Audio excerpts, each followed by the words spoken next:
మనం ఏం చేయాలంటే మన సిలిండర్ ఆఫీస్కి వెళ్ళి కేవైసీ చేయించాలి. కేవైసీ అంటే మన ఆధార్ కార్డు జిరాక్స్, మన బ్యాంక్ అకౌంట్ జిరాక్స్, మనం ఒక ఫోటో ఇచ్చి మన సంతకం చేసి వచ్చినట్లయితే మనకు 500 రూపాయలకి సిలిండర్ వస్తుంది. కాబట్టి ప్రతి ఒక్కరి విషయాలు తెలుసుకోవాలి. ఇంకొకటి ఏంటంటే అర్హులైన నిరుపేదలు ఎవరైతే ఉన్నారో వాళ్ళందరి కోసం ఇందిరమ్మ ఇల్లు కట్టిస్తని చెప్పింది ప్రభుత్వం. అలాగే ఇప్పుడు సర్వే చేసినప్పుడు ఖచ్చితంగా మనం అధికారులకు వాళ్ళు అడిగిన వివరాలు ఇచ్చినట్లయితే మనకు అర్హులైన వాళ్ళు పేదవాళ్ళు ఎవరైతే ఉన్నారో వాళ్ళు స్థలం చూపించినట్లయితే వాళ్ళు పేదవాళ్ళ లేదా అని చెప్పి నిర్ధారణ చేసుకున్న తర్వాత ఖచ్చితంగా ఇందిరమ్మ ఇళ్లకు అర్హులైతే ఖచ్చితంగా ప్రభుత్వం ఇందిరమ్మ ఇల్లు కట్టిస్తుంది.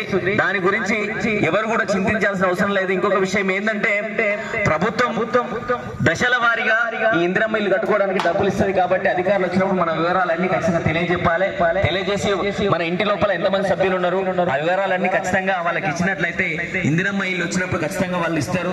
వాళ్ళ సర్వే లోపల ఉన్నప్పుడు మనం లేకుంటే మన ఇంటికి వచ్చినప్పుడు మనం ఖచ్చితంగా మళ్ళీ అధికారిని కలిసి ఆ వివరాలన్నీ ఖచ్చితంగా వీళ్ళకి ఇవ్వాల్సిన బాధ్యత ఉంది. అలాగే ప్రభుత్వం ప్రవేశపెట్టిన ఇంకొక పథకం ఏదైతే ఉందో రుణమాఫీ చేస్తాన్నది ఇప్పటి వరకు 2 లక్షల వరకు రుణమాఫీ అయింది. కానీ వాళ్ళు ఎవరు కూడా ఆందోళన చెందాల్సిన అవసరం లేదు. దాదాపుగా 2 లక్షల వరకు రుణం తీసుకున్న వాళ్ళకు ఖచ్చితంగా రుణమాఫీ అవుతుంది. అంటే అది దశల వారీగా అవుతుంది. కాబట్టి ప్రభుత్వం ఇప్పటికే 30 కోట్లు మన కోసం ప్రవేశపెట్టి అంటే మన కోసమే మన బడ్జెట్ కేటాయించడం అనేది జరిగింది. కాబట్టి ప్రతి ఒక్కరు ఈ విషయం గురించి ఎవరైతే రైతన్నలు అర్హులైన వాళ్ళు అంటే మన 2 లక్షల కంటే ఎక్కువ తీసుకున్న వాళ్ళు మాత్రం దయచేసి రుణమాఫీ కాదు, 2 లక్షల లోపు ఖచ్చితంగా తీసుకున్న వాళ్ళకు రుణమాఫీ ఖచ్చితంగా అవుతుంది. అలాగే రైతు భరోసా పథకం ఏదైతే ఉందో ఎకరాకు మనకు 15,000 రూపాయలు ఇస్తని చెప్పింది ప్రభుత్వం. అది ఈ సంక్రాంతి నుంచి ఖచ్చితంగా ప్రతి ఒక్క రైతన్న అకౌంట్ లోపల సాగు చేసే భూమి ఏదైతే ఉందో ఖచ్చితంగా వాటికి 15,000 రూపాయలు 2 దఫాలుగా 7,500 7,000 చొప్పున ఖచ్చితంగా ఎకరాకు మనకు రైతు భరోసా పథకం వస్తుందని చెప్పి సందర్భంగా తెలియజేస్తూ ఇంకొక విషయం ఏంటంటే సన్నవడ్లు వేసుకున్న రైతన్నుల కోసం మనకు క్వింటాలకు 500 రూపాయలు బోనస్ ఇస్తానది ప్రభుత్వం. దాదాపుగా అది రైతన్న అకౌంట్ లోపల పడుతున్నాయి. అలాగే పెన్షన్ల కోసం చాలా మంది తల్లులు అడుగుతున్నారు పెన్షన్లు ఎప్పుడు వస్తాయంటే సంక్రాంతి నుంచి ఖచ్చితంగా వస్తాయని చెప్పి సందర్భంగా తెలియజేసి కార్యక్రమాన్ని ఉద్దేశించి తమ్ముడు సురేష్ గానం లోపల ఒక మంచి పాట విందాం.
చెప్పడం జరుగుతుంది. ఇంకొకటి ఏంటంటే ఇందిరమ్మ ఇల్లు అర్హులైన వాళ్ళు ఎవరైతే ఉన్నారో జాబితా సిద్ధం చేస్తుంది.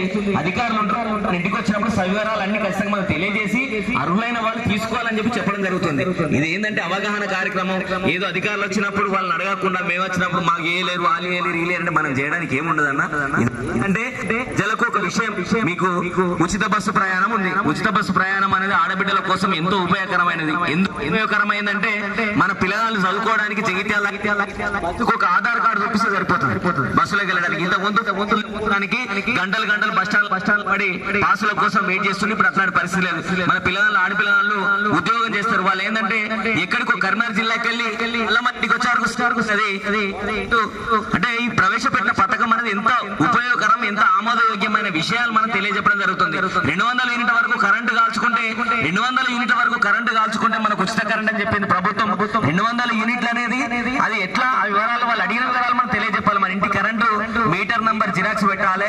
200 యూనిట్ల కంటే ఎక్కువ కాలుతుందా తక్కువ కాలుతుందా మీటర్ లో చూసుకొని అది తెలియజేసి వాళ్ళకి వివరాలన్నీ తెలియజెప్పి మాకు అయితలే అని చెప్పి అడగాలి అధికారులని. అదే విధంగా ఇంకొక విషయం ఏంటంటే మనకు 500 రూపాయలకు సిలిండర్ అన్నమాట కేవైసీ చేయించాలి. వాళ్ళు అడిగిన వివరాలని తెలియదు. రైతు భరోసా పథకం ఉంది. బ్యాంక్ అధికారులు అంటే మనకు సంక్రాంతి నుంచి వస్తాయని చెప్తున్నాం కాబట్టి ఖచ్చితంగా రైతు భరోసా పథకం రాకపోతే కూడా మనం ఏంటంటే వివరాలు బ్యాంకు వాళ్ళని అడగాలి, అడిగి తెలుసుకోవాలి. అది అవగాహన. విషయం ఏంటంటే మీకు చెప్పడానికి రావడం జరిగింది కాబట్టి చెప్పడం ఎందుకు, ఈ విషయాలు ఎందుకు అంటే మనం ఏం చేయలేం దానికి. ఎందుకంటే మేము కూడా మీరు రైతన్నలు పండిస్తేనే భూవ ఎట్లా ప్రపంచానికి భూవ ఎట్లా పెడుతున్నాం మేము కూడా ఇప్పుడు పని చేసుకుంటే మాకు భూవ దొరుకుతుంది అంతే. అది విషయం మాత్రం మీకు చెప్తున్నాం.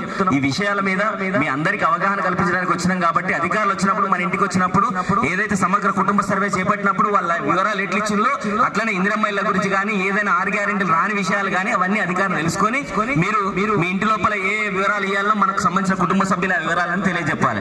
కాబట్టి ఈ కార్యక్రమం ఇక్కడ నిర్వహించడానికి సహకరించిన పంచాయతీ సెక్రటరీ గారికి, మన గ్రామ ప్రజలందరికీ, తాటిపల్లి ఒక 10 సంవత్సరాలు ఇక్కడ స్కూల్లో చెప్పడం జరిగింది. ఈ గ్రామంతో మంచి అనుబంధం ఉంది. ఈ గ్రామం లోపల ఉన్న ప్రజలందరికీ మరియు అధికారులకు, పంచాయతీ సిబ్బందికి, ప్రతి ఒక్కరికి, తల్లులందరికీ, విన్న తల్లులందరికీ ప్రతి ఒక్కరికి పేరు పేరున కృతజ్ఞతలు తెలుపుతూ ముగిస్తున్నాం. థ్యాంక్ యూ, ధన్యవాదాలు.